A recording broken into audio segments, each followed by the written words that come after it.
when it comes to us. This is true, this is true. We got our hands up, they still gon' shoot. This is true, this is true, this is true, this is true. We got our hands up, they still gon' shoot. Es verdad, hay gente que no quiere verme respirar. Es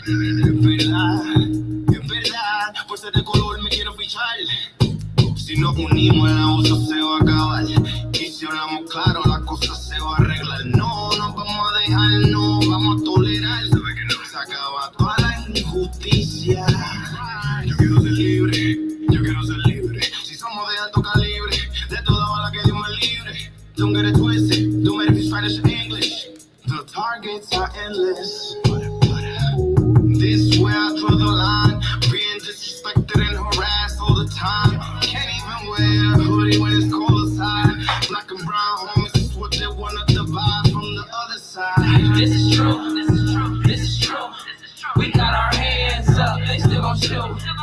This is true, this is true, this is true, this is true. We got our hands up, they still gon' shoot.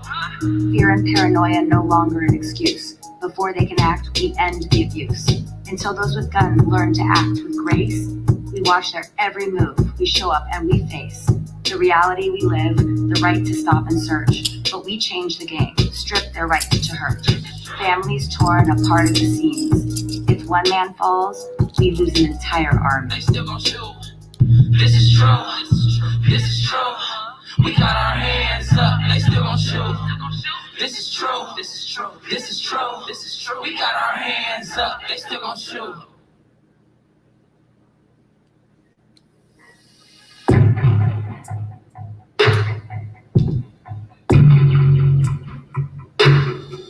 Oh yeah, yeah. Oh, oh, oh, oh. There's blood in my veins. Fear in my pain. Blood in my veins. Fear in my pain. Let me tell you a story of me. Tell you about my life before the street called green. See, I've been going through since a very little girl, growing at the bottom with a tattered old soul. I've been down. The family no one hold me down.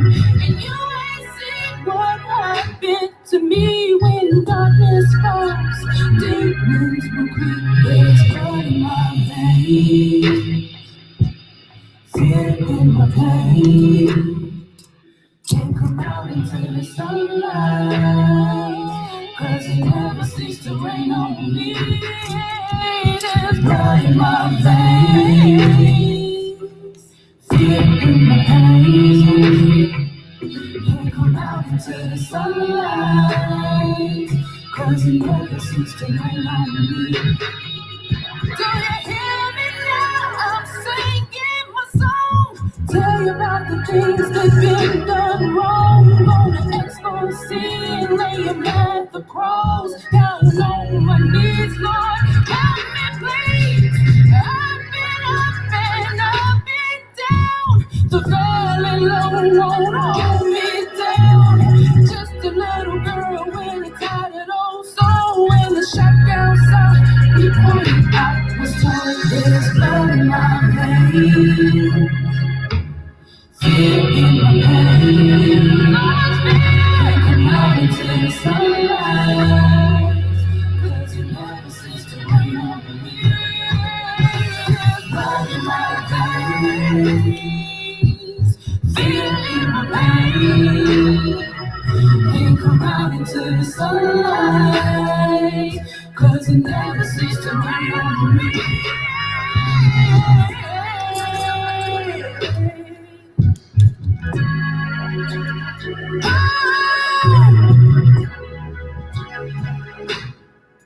Do you hear me now? I've got blood in my veins, fear in my pain. All the memories that linger in my own brain. Take me out of here, don't wanna be here no more. Thank God he heard me and he saved me, yeah.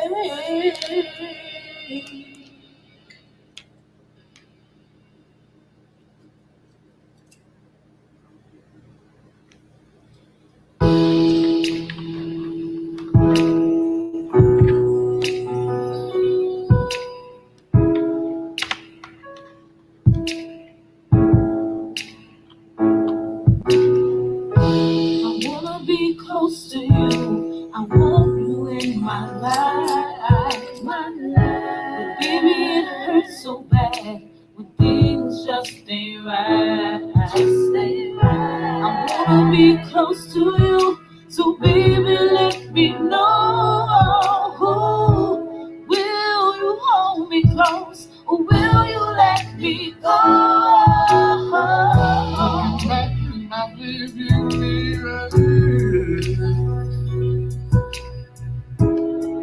I see where we went wrong. Wish it all was a little clearer. 'Cause truth is the love's not gone. I remember back in the day when you said that your love wouldn't go away. I trusted you, I gave you my heart. But then I saw that look in your eyes when you left me and said goodbye. I never had a chance to even question why. But now that's over, I can't believe that it's over. No, I never had a chance to make it right. Looking back in my rearview mirror, I see where we went wrong. Wish it all was a little clearer. Truth is a love like no truth. I wanna be close to you, I want you in my life, my life. But baby, it hurts so bad when things just ain't right. I wanna be close to you, so baby, let me know.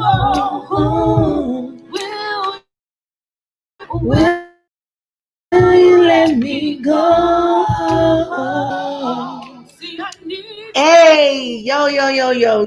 It is Friday. I hope you enjoyed the tunes. You heard the sounds of K-Soul. You heard the sounds of Raj Will. You heard the sounds of Tayshawn Blandon. And now you are going to hear the voices of Tree Gentlemen. So, our man of the hour, the first gentleman of the hour, has arrived. And we're going to jump in. It's so interesting because this evening we have a very, very diverse experience here. We are going to talk a little bit about music, but the funny thing is the first gentleman, we associate him with music, and that's okay. That's okay. But tonight, that's not what we're talking about. So Prophet is an American rapper, right? Actor, TV personality. You might know him as the former lead of the Grammy-nominated group Nappy Roots. He has been changing the music scene since the early 2000s. And currently, he's developing hip-hop educational tools for children. This evening, he's going to talk to us about something a little bit different. And I hope you will welcome to the stage our prophet. All right. How you doing? Hello. I appreciate the intro. Absolutely. How are you? I'm doing well. Blessed. I can't complain. Yes. Talk to us a little bit tonight. I know that you have a very, very important important story. And I think that we want to hear a bit about that this evening. Okay. Okay. I think basically that probably stems from the book. Of course, I have a number one new bestseller on Amazon, and I speak a Absolutely. lot about. I think particularly we're going to talk about police brutality. Is that correct? We are indeed. We are Grams to, and guys, if you don't know, Grams to Grammy is Prophet's new book, and it's really he has a deep story of survival, but absolutely, absolutely. Right. So when you ask my story, I don't know exactly what you're asking. What story? I mean, what are you asking? So I know that when you wrote the book Grams to Grammys, it takes you back. It takes you back to your encounter with the police that kind of, motivated telling your story. And so that's kind of what I want to talk about tonight.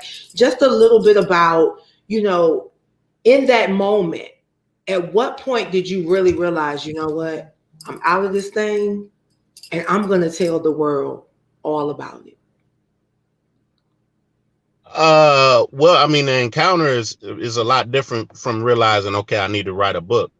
But the encounter was terrible. I gave up. I thought I was dead. I was you can check the records. I was tased a total of 15 times.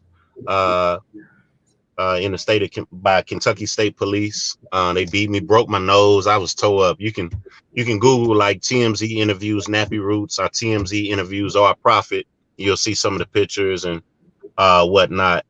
My head was lopsided. I mean, it was crazy. Feet tore up. So they did me pretty well. They actually, a lot of people don't know, they stripped me naked on the side of the highway. So I was left in my boxers and my undershirt and my jewelry. So basically I guess they did that to dehumanize me or basically let me know I'm still a nigga, no matter what I've done, my accomplishments. So I was on the side of the highway in my boxes and they handcuffed me and turned around and they shot me with their taser gun. Like I said, it was over 15 times. Got me pretty good.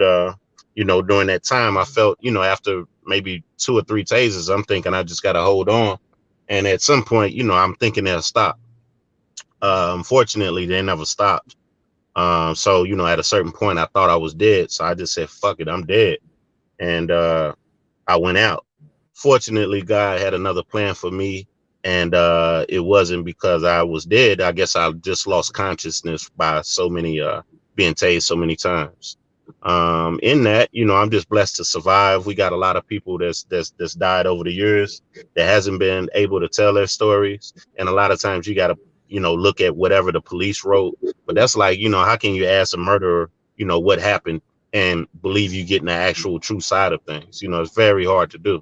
So with my story, my book, it's called Ryan Prophet from Grams to Grammys on Amazon, and everybody's really loving it because I talk about so many different things from the music industry to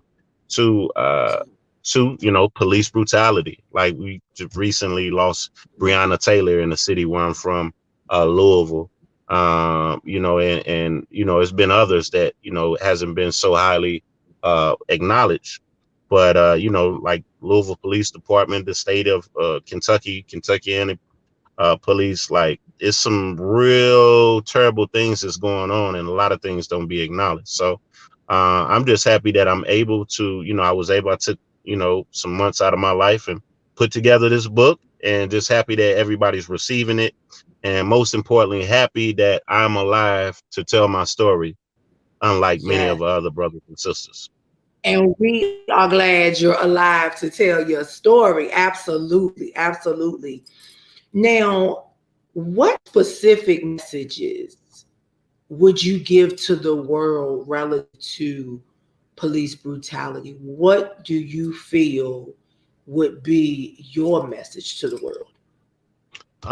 Well, probably wouldn't be one in particular. There's so many, you know, to, to Caucasians, the people, that don't walk around with black skin, I would ask that you probably Mm. interact more with Black people and try to put yourself in our shoes and really try Absolutely. to. I know it's very hard and it's virtually it's not possible, but understand we really go through some things put on by by primarily, you know, white police, the police system in general, that they don't have to go through. When I went through my accident, it was said that, oh, well, our prophet had to do something. The police don't just beat you up and try to kill you for no reason. Well, sometimes, you know, that doesn't have to be the case. But people really don't believe that you can just be driving while Black, get pulled over, and, you know, actually be killed just because a police officer wakes up on the wrong side of the bed. So, you know, I know a lot of people have a lot of naivety about that because they don't believe the world is really full of a lot of crooked people and wicked people. So I would also say, you know, silence is just like violence. You know, those police officers, white and Black, if you're following the blue, and, you know, yeah, you going with these you know, officers out, and you're supposed to be protecting each other's back, but if you see them actually abusing their powers, you should step forward, because there's more of that's going on even when you're not around. And so you basically complicit in my eyes as well. The police, you know, they should be held accountable. I've heard several ideas. I think Ice Cube, he's put some ideas on the table, as well as others. I think, you know, if there was something to do with losing their pensions or something like that, if they were found to have done something guilty, I think they would give it a second thought, and less of us would be, you know, out here killed in the streets, you know, just trying to, you know, do the right things, just doing our daily drives, right? So it needs to be more people held accountable. You know, you know, I can go on, you know, I can go on, and, you know, and to my No, brothers and it's sisters. absolutely fine.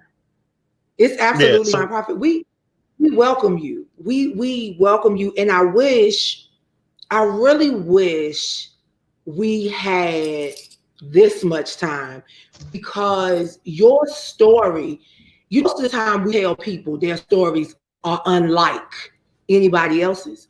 But the reality is, when you worked on the inside, you know that your story is just one of many. And luckily, you did live through it. So we are right, right. elated to be able to sit with you today. Mhm. Thank you. I am too. Absolutely. So what's next? What's next? Well, that's a good question. Of course, you know, a lot of us, you know, well, where everybody's going through this coronavirus thing, right? And, you know, a lot of people losing their lives, and you know, we being instructed really not to deal with people. And so, like, book signings, I haven't been doing book signings because you really don't want to, you know, they say don't do too much contact with people. But you know, I That's have a true. couple different businesses that I'm doing. I'm setting up a lot of online businesses, being that it seems like, you know, you go to the mall nowadays and it's like a ghost town. You know, a lot of stores is closed up uh, because of the social distancing, the coronavirus. And you find all these store owners, they can't continue to pay their lease, pay their rent for their shops. The restaurant owners, they lost their jobs. The bar owners, all this thing, different things. So for me, I'm setting up a lot of online businesses where you don't have to deal physically with people, and maybe, you know, be like, you know, the guy that it runs Amazon, you know, maybe I can get a piece of that. You got it. You got it. Let us look. Once you get it set up, let us know. Where I like to shop, I will buy what you got. I got you. I got Okay, well, in that, you. Guys. one of them I just put up. Y'all can check out Incredible Smoke LLC.com. That's for all the people that like THC. It's a legal THC. Uh-oh. It's called Delta 8.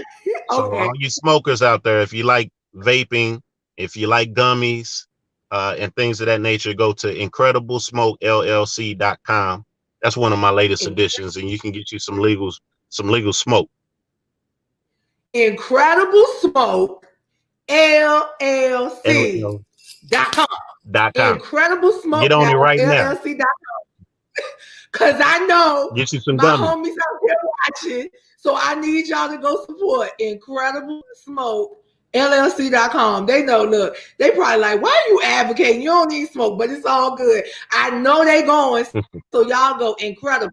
If you can't spell INCREDIBLE, smoke, LLC.com. Well, Prophet, you know what? Thank you for coming aboard this evening. We are going to follow the journey. We've been following you for some time. See, we went from rocking out to your music to now listening to you speak to us about the things we need to hear. You started with your music and now you really on it. And we love you. We appreciate you. You did something for the industry and we salute you. Absolutely. Thank you. I thank you. I appreciate it. I hope everybody goes to Amazon, put in Ryan Prophet From Grams to Grammys. It's a great book. I speak about a lot of things in music.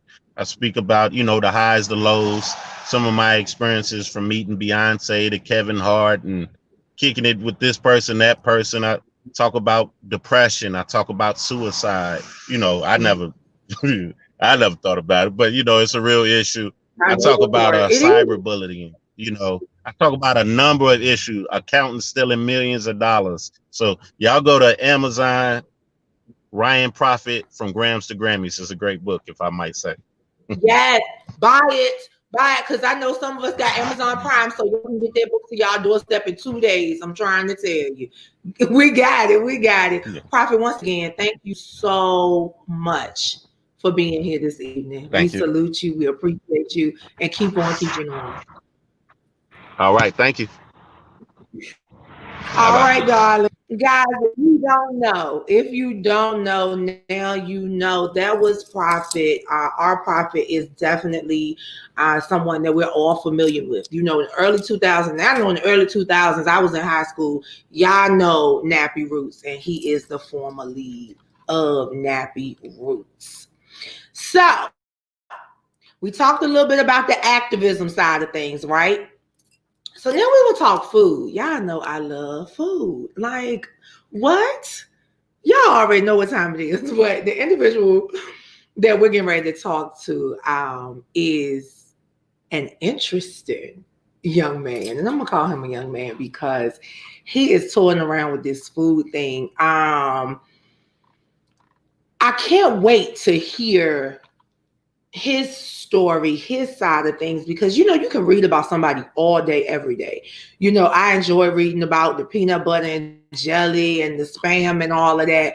But I want Cordell, the Culinary Diva. I want him to come on here and talk to us about how you went from peanut butter and jelly and spam to what you're doing now. Welcome, darling. Thank you for having me. Thank you so much for having me. So I grew up, kind of give you a backstory. I grew up in a household of 6 of us total. So there was 5 boys, 1 girl. So it was a lot of us. My mom worked 2 to 3 jobs. So I was like, okay, I'm going to get in this kitchen and start like making us food because we're eating peanut butter and jelly sandwich, sugar sandwiches. You like make stuff up, when you were a kid in the hood. So we were busy making up, government cheese sandwiches, all different kinds of things. So I was like, no, I want to like make real food. So I would go in the kitchen and I would, whatever seasoning that we had, I would season up some meat, season up some vegetables. I would roast it. I would start sauteing it. And then one night I made a Chinese fried rice. And my brother's like, where you get money to order fried rice from? I said, no, I made that. They're like, for real? Yes, I made that. And I was only 9 years old. So from then on, I had a big passion for cooking. Yeah. So from then on, I cooked. And when I left high school, went to college, I was cooking for classmates and stuff. So I was broke. So they would buy the food and then I would cook so then I can eat. So I was able to basically eat for free and not have to worry about the money for that. And so I also served in the military in the Navy. Yep. And there I used to have big barbecues at my house. And when I was we're living in Rota, Spain, in the Navy, so I would have all these barbecues, and my friends would bring over all the beer and the liquor, and to bring some meat to put on the grill. So I'd be like, listen, make sure you bring your meat the day before so I can marinate it, because nobody wants to eat bland meat. So they would be like, what are you talking about? I'm like, I'm telling you, just trust me. So they would do that, and then I would marinate it overnight, grill it up, and they would be like, wow, like, how did you do that? I'm like, it's all about the seasoning. You gotta like season it right, layer them flavors in there. So I went on that journey. So now, I'm on this cooking discovery. I've been cooking all over the world. I cooked in Diego Garcia while I was in the Navy. Then after that, I've cooked. Yeah, I've cooked in Washington, D.C., where I reside now. I've cooked in Costa Rica. I've cooked in Spain. I've cooked in Japan. I'm about to cook actually this Sunday. I'm in L.A. right now, doing some editing of some film, and so I'm going to be cooking some oxtails and some brown stew chicken this Sunday, turning it out in the Hollywood Hills. So people are excited here to come and taste the cooking. Yeah. Yeah. So super excited. Wow. So what are maybe your favorite dish to cook? Like, what are your favorite dishes to cook? Because I know that most chefs, they specialize in something, but it seems like you just like, look, I can cook this, I can cook this, I can cook that, I can cook that. Tell us a little bit about some of your favorites.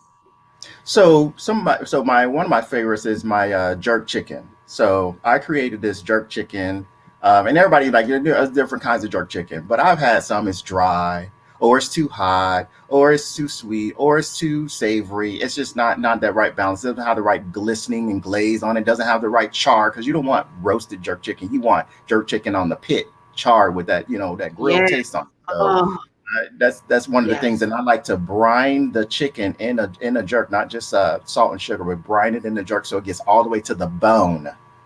And so when you eat it, you eating it all the way to the bone.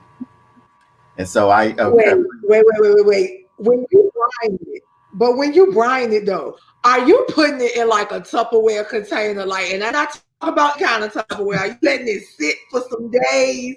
Yes. Like I you let it sit in something. Yep. I put in a big Tupperware container. I take a bunch of chicken, put it in there, wash it off, put it in a big Tupperware container. I put that jerk, I mix in my whole jerk seasoning, everything, and I let it brine for like 2 to 3 days. So when people eat it, they're like, why is it the flavor is all the way to the bone? I'm like, yes, it's all the way to the bone.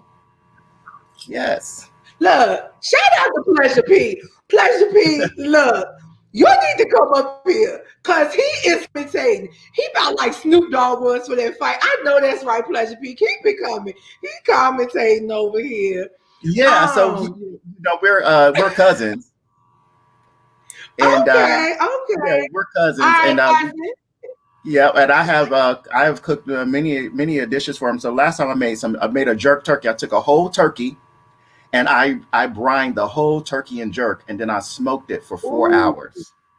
Yeah, they lost their minds. Yeah. I'm losing mine right now. I ain't had it. That's all right. Flights all 2021. Flights all 2021. You hear what I'm saying? So I need them oxtails. Because I'm from the country for real. So I need them oxtails. That's all I'm saying. Cordell, how has COVID-19 impacted you, your craft, and your business?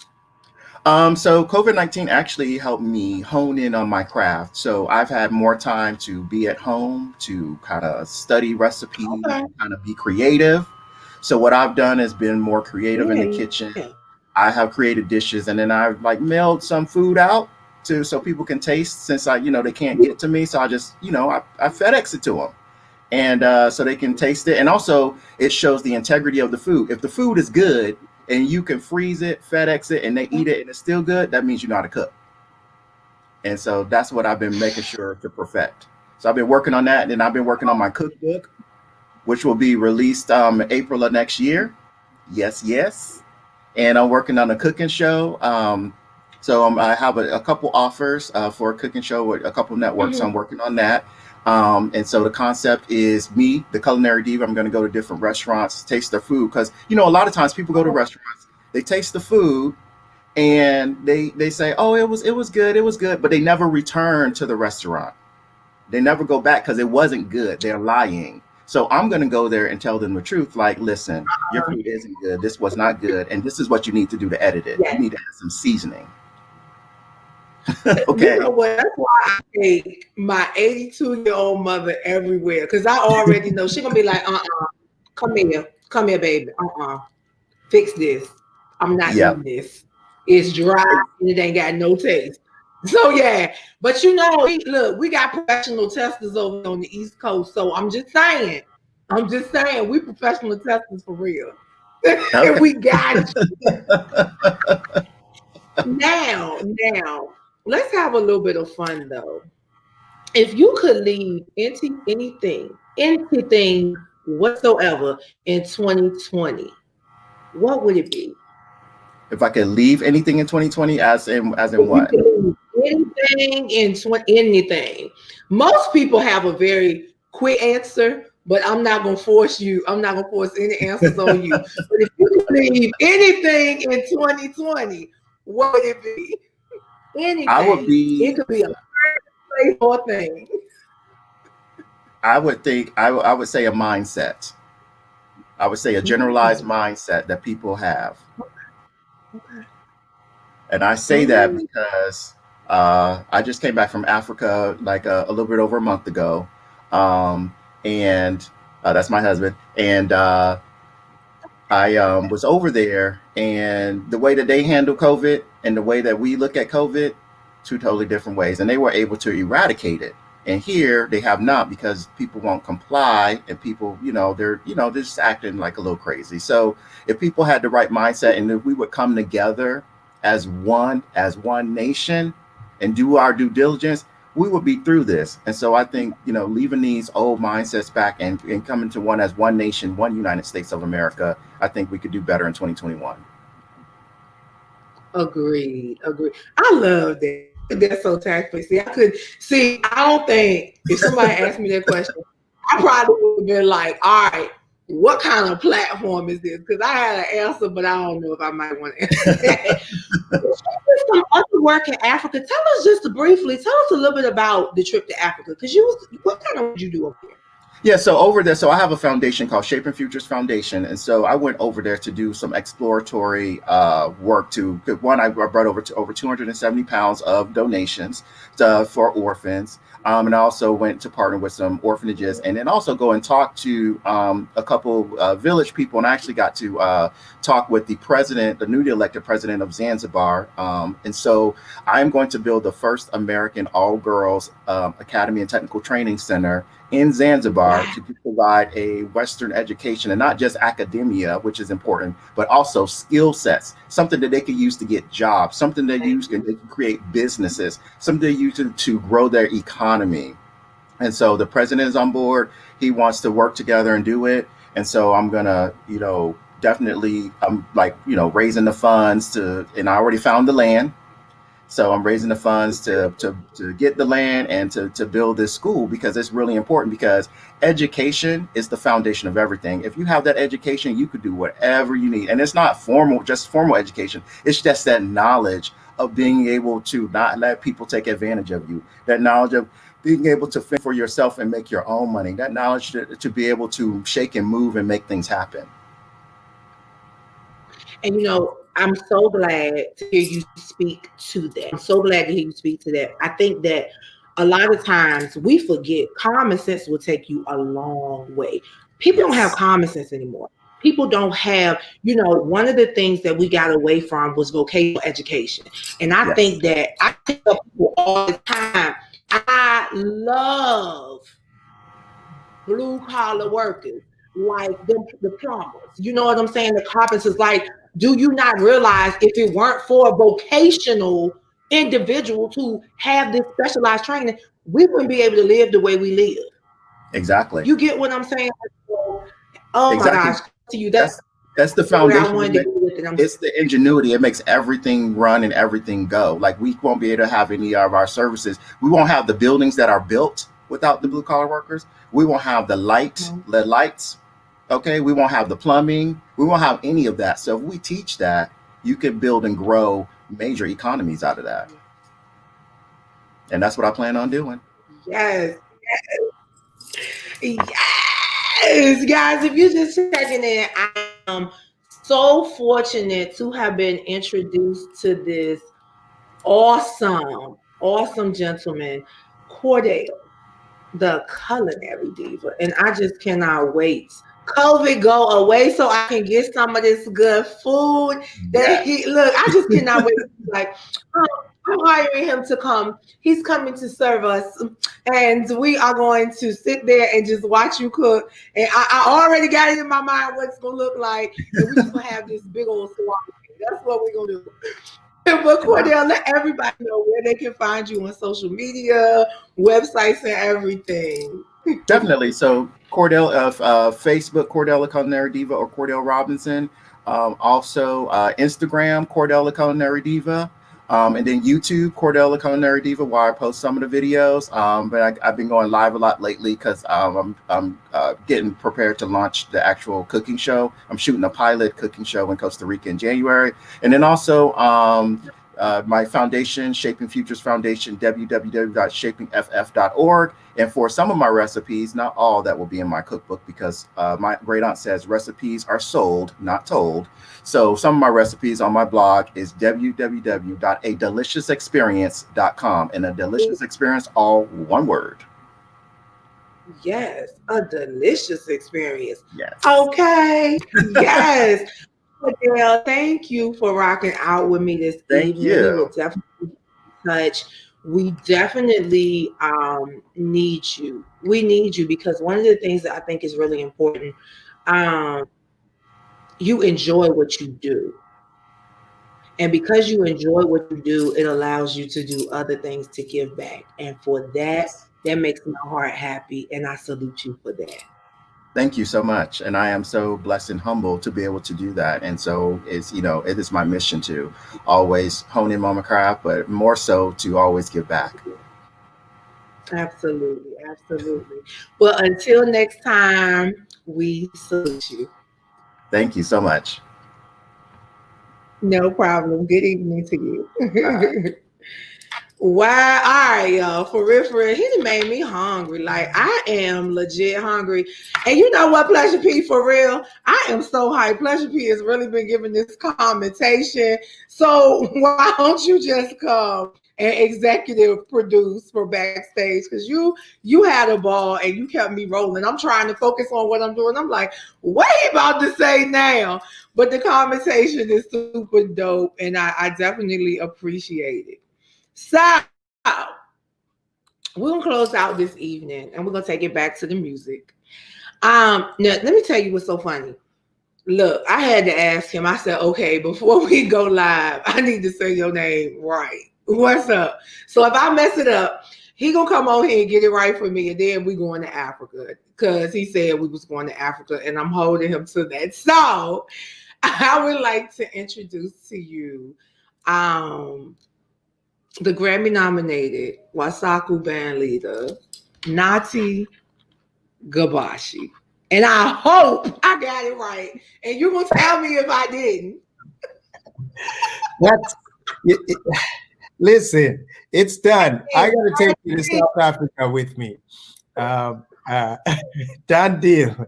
Nathi Gcanashe. Nathi Gcanashe. Gabashi. So you got the little apostrophe. I got you. That's right. So tell everybody who you are and what you're doing right now.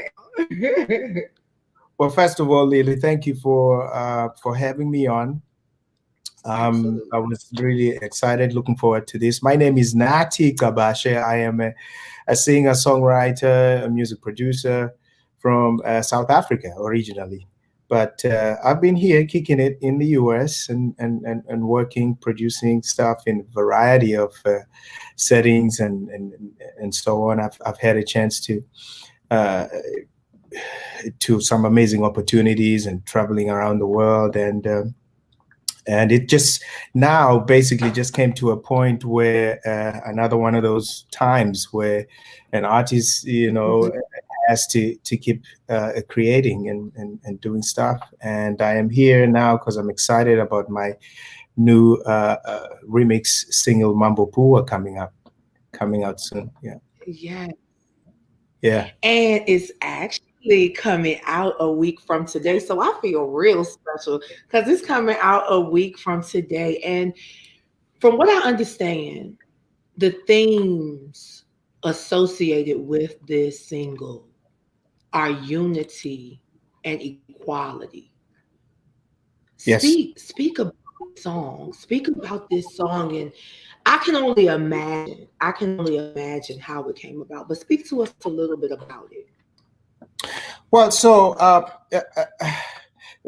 the very quick example is what just happened beginning of this year. The whole COVID-19 and the racial inequalities, everything that we saw happening throughout this year is just enough to make that light bulb turn on. You can really see that there are all these racial disparities taking place, and to see it playing again in the US, in my case, was a full circle moment, because in South Africa we've come from a very severe apartheid system, and apartheid is an Afrikaans word that simply means division.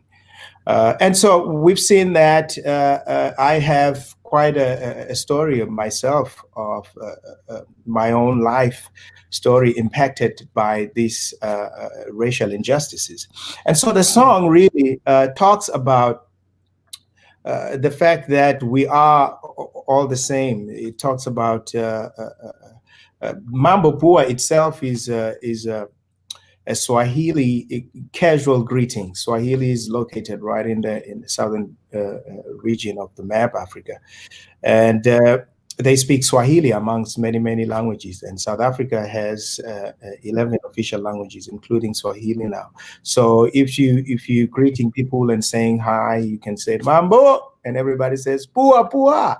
So it's fun in that sense. It's a casual thing. So, but the actual story about the song talks about the concept Ubuntu, which is I am because you are, how we are all interrelated, how we are all interdependent. A typical example of that in an African perspective is that of a traveler who would stop at a village, and the villagers would immediately offer him food and accommodate him and entertain him. He spends a night, the next day he wakes up in the morning and he carries on with his journey. That would be just one aspect of it, but it will have a variety of those of aspects. So this is a whole concept, but the stamp to it is to emphasize the unity that I am because you are, and we are all the same in human beings. There are a few things that divide us. The fact that we're growing up in different environments, different religious denominations, and so on. But at our core, we are all the same. So that's what the whole idea, the song came about. And it was so great as we were getting into production early this year. I was introduced to a wonderful brother I've grown to appreciate, Albert Menendez, who yes, who has done some amazing work with Shakira, producing, touring around, and many other artists.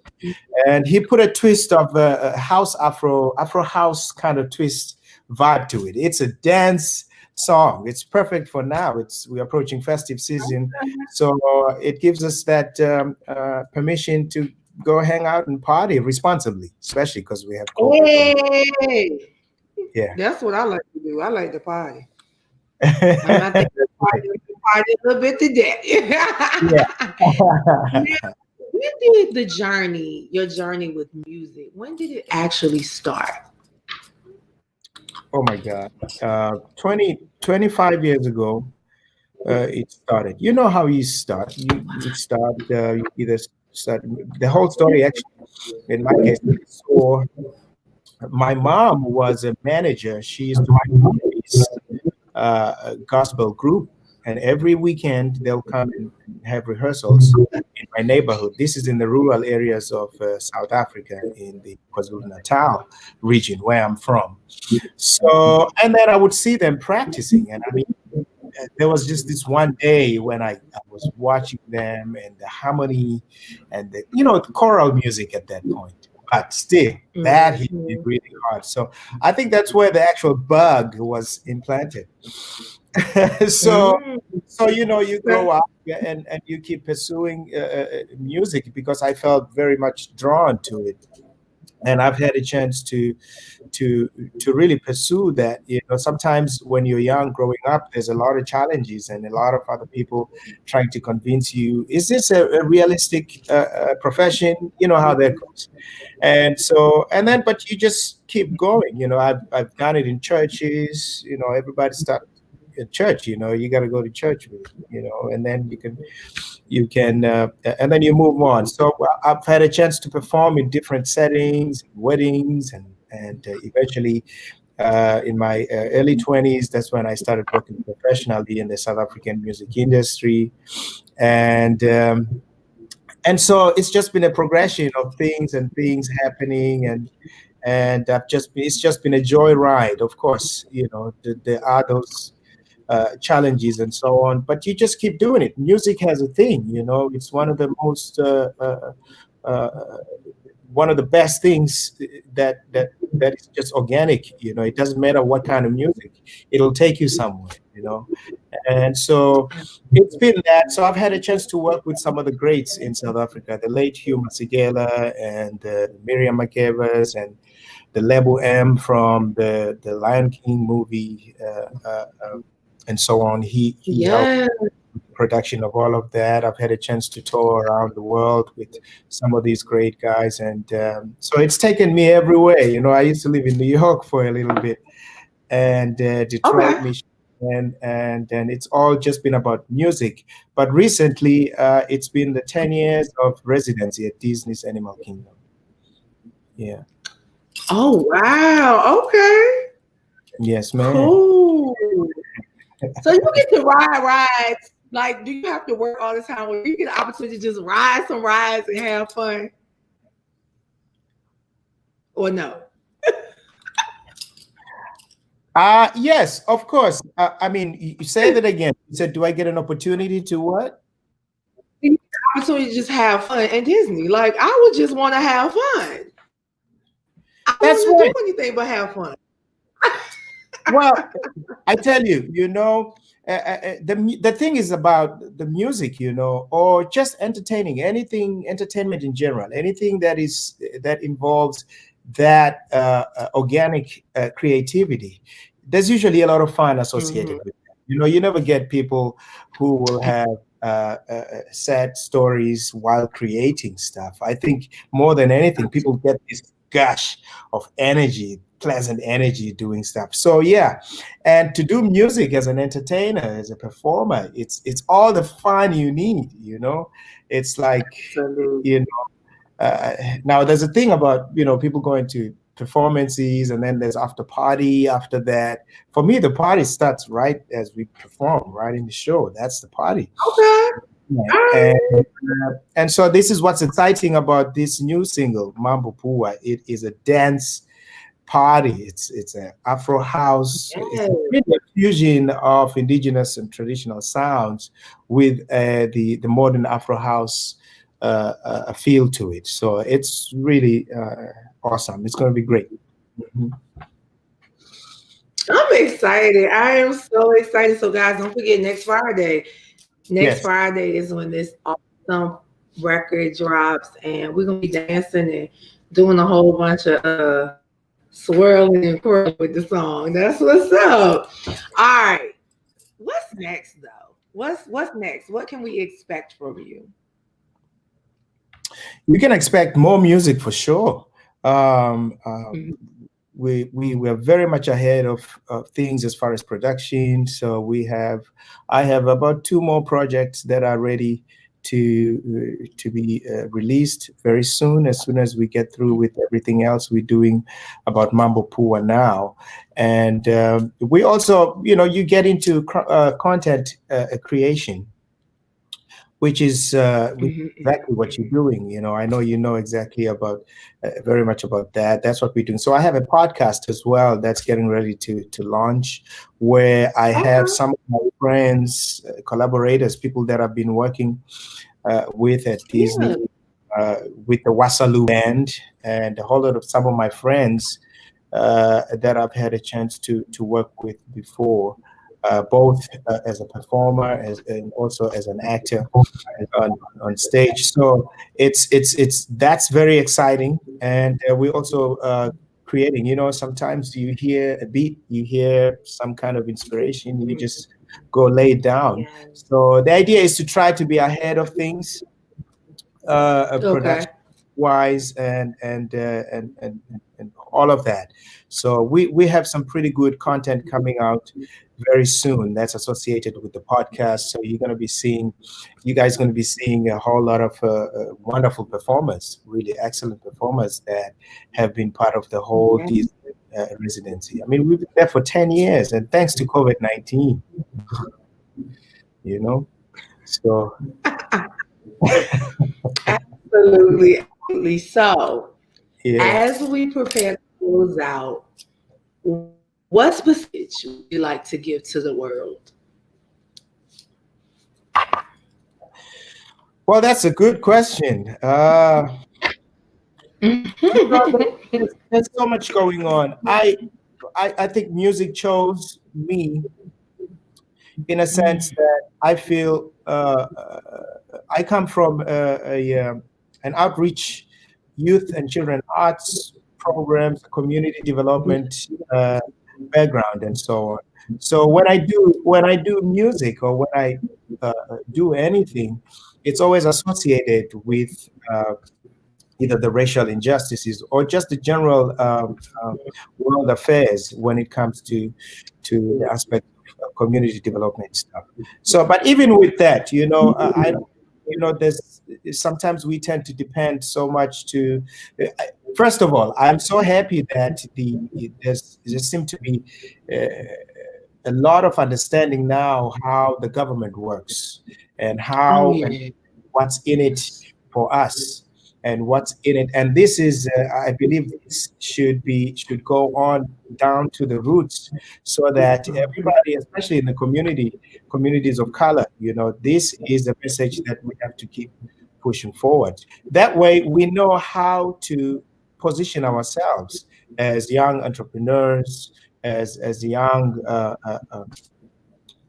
instigators and young inspirers out there. That way, everybody can learn that the government can help, but they cannot solve all our problems.